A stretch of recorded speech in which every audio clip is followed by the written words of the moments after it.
Ini susahnya gini, mencari sesuatu yang Anda tidak tahu itu berbeda caranya dengan mencari sesuatu yang Anda tahu. Tolong cariin sepatuku yang warnanya kuning, itu mudah karena kamu tahu sepatu bentuknya seperti apa, kuning itu seperti apa. Coba temukan pasanganmu, kamu cuma tahu pasangan adalah orang yang menemani aku seumur hidup, tapi yang seperti apa ya, kamu sendiri tidak tahu. Kenapa? Karena kamu belum begitu mengenal dirimu sendiri. Jadi tips saya untuk bisa menemukan pasangan adalah kenal sebanyak mungkin orang. Bukan tujuannya nomor satu untuk menemukan pasangan, tapi untuk mengenal betapa kayanya Tuhan membuat manusia, betapa beragamnya Tuhan membuat manusia. Buka wacanamu, buka matamu, jadi orang yang sensitif, jadi orang yang sungguh-sungguh. Kamu akan bersentuhan dengan banyak orang, dan di antara banyak orang itu nanti akan muncul orang yang cocok dengan kamu. Sefrekuensi, segaris, nyambung dengan sendirinya. Jadikan cinta dan pasangan itu sebuah misteri dan hadiah dari Tuhan. Jangan jadikan rumus, nanti nggak keluar romantisnya. Coba lakukan, keluar, kenal orang sebanyak mungkin.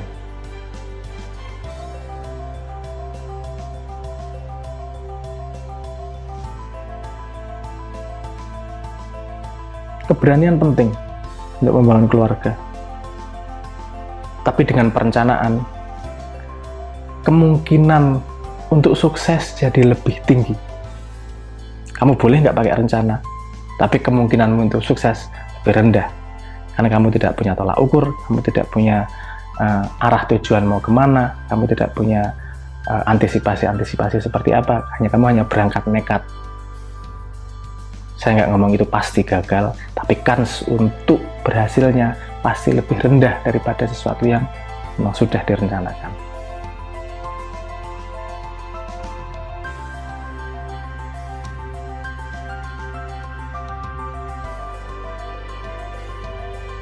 Parenting yang baik adalah yang sadar. Maksud saya begini, kamu menjadi orang tua itu murni hadiah. Orang tua itu bukan dari sudut pandang biologi, awalnya dari pertemuan zigot, bukan, pertemuan sperma dan sel telur, kemudian menjadi zigot dan kemudian menjadi manusia makhluk baru. Kita tidak, yang bisa kita lakukan hanyalah berusaha mempertemukan sperma dan sel telur itu, tapi yang punya kontrol untuk menjadi zigot itu katakanlah Tuhan yang punya kontrol sepenuhnya. Jadi sebenarnya menjadi orang tua itu adalah tanggung jawab yang diberikan kepada Tuhan. Kalau kita mengerti itu, jadi anak bukan milik kita, tapi tanggung jawab yang diberikan kepada Tuhan. Kesadaran dasar itu akan membentuk orang tua yang seperti apa. Seringkali orang tua merasa anaknya adalah miliknya dan dia harus meneruskan mimpi orang tuanya, sehingga semua parameter orang tuanya harus diikuti oleh anaknya. Dia kadang-kadang lupa bahwa anaknya akan menghadapi zaman yang orang tuanya tidak hadapi. Bukan berarti orang tua tidak harus mengajari anaknya, orang tua harus mengajari anaknya wisdom, pengalaman yang pernah dia alami. Tapi bukan berarti anaknya harus seperti itu. Anak harus menemukan hikmah dari perjalanan orang tuanya. Karena anak seharusnya bisa menemukan dirinya seperti yang Tuhan maksudkan dan bisa menjadi lebih baik dari orang tuanya. Orang tua akan seharusnya bahagia ketika anaknya bisa menjadi seperti yang Tuhan harapkan, menjadi dirinya sendiri. Nah, parenting, menurut saya parenting yang baik adalah seperti itu. Seorang tua yang sadar bahwa dirinya dititipi tanggung jawab untuk menyiapkan si anak menghadapi zaman yang orang tuanya tidak akan hadapi.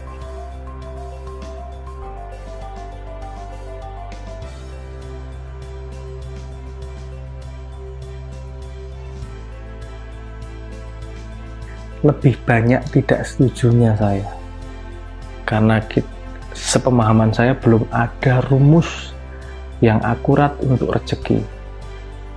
Tidak hanya urusan anak saja. Kamu rajin 100%, bakal rezekinya banyak. Ya ada benernya, tapi nggak bener-bener banget. IQ-nya tinggi, kamu pasti sukses.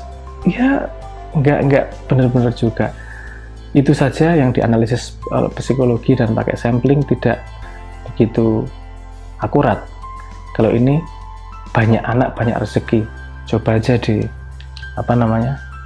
statistik. Kalau menurut saya ini bukan prediktor yang akurat untuk rezeki. banyak anak bukanlah prediktor yang akurat untuk banyaknya rezeki yang didapatkan.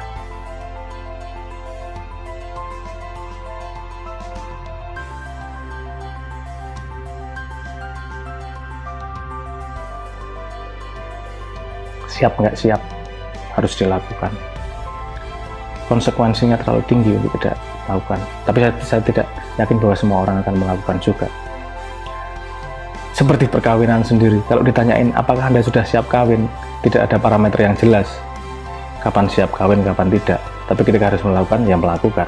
Seperti new normal ini bukan lagi urusan siap nggak siap, ini urusan harus dilakukan.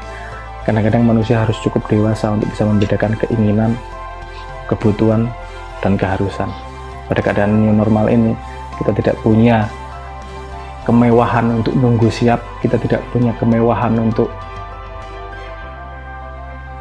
keasikan, untuk kenikmatan, kita punya kemewahan untuk tanggung jawab baru. Pilihan kita hanya itu, tidak ada pilihan lain.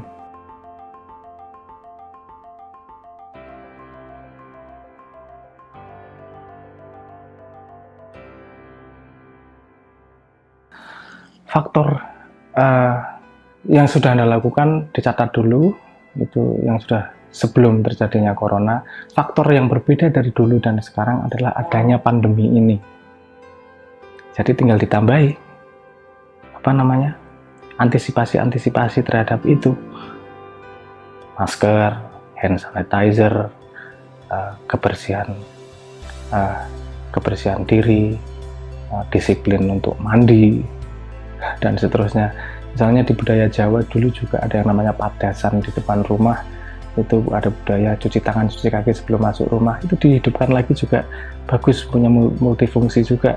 Selain menjaga dari corona, juga kita mengingat lagi local wisdom dari nenek moyang kita. Nah, hal seperti itu, ini bisa, keadaan new normal ini bisa dijadikan kesempatan untuk belajar hal yang lain sangat banyak.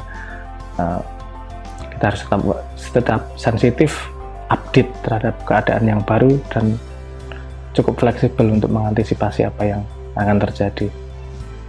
Sedikit melebar, kadang-kadang saya tidak setuju kepada orang-orang yang tidak mau mendengar berita hanya karena takut stres. Karena kalau kita tidak tahu masalahnya, kita tidak akan bisa menghadapinya. Ini bukan urusan stres atau bukan urusan tidak, ini urusan kenyataan. Pandemi itu ada. Kita lihat resikonya seperti apa dan bersikap proporsional terhadap itu. Karena banyak yang harus diseimbangkan. Tidak hanya urusan kesehatan, tapi juga urusan makan di rumah seperti apa, urusan dapur seperti apa, keluar rumah seperti apa, urusan kebersihan seperti apa, anggaran belanja yang naik urusan apa, yang harus turun urusan apa. Nah, itu kalau kita tidak membaca situasi benar-benar, keputusan kita bisa salah. Kita harus siap dengan segala informasi tanpa menjadi stres dengan itu. Anggaplah ini sebagai tantangan keadaan yang baru, bukan sebagai kutukan atau sebagai halangan.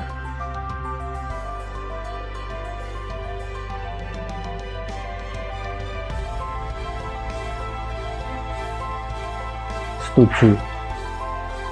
Semua keadaan yang baru pasti harus beradaptasi, dan adaptasi adalah sesuatu yang sangat tidak mudah. Nggak usah urusan new normal. Jatah pulsa dari 100.000 ke 50.000 aja Anda susah beradaptasinya. Kehilangan HP dari punya jadi nggak punya aja susah menghadapinya. Apalagi pada sebuah keadaan yang global seperti ini, pasti susah menghadapinya. Tapi sekali lagi saya kembalikan, ini bukan urusan mau tidak mau, bukan urusan susah tidak susah. Itu pertimbangan kemewahan. Ini pertimbangan kebutuhan urusan new normal ini. Kita menghadapi keadaan baru yang belum pernah dihadapi sebelumnya, kita harus mampu beradaptasi untuk menghadapi itu. Kalau kita tidak mampu berubah, kita akan punah.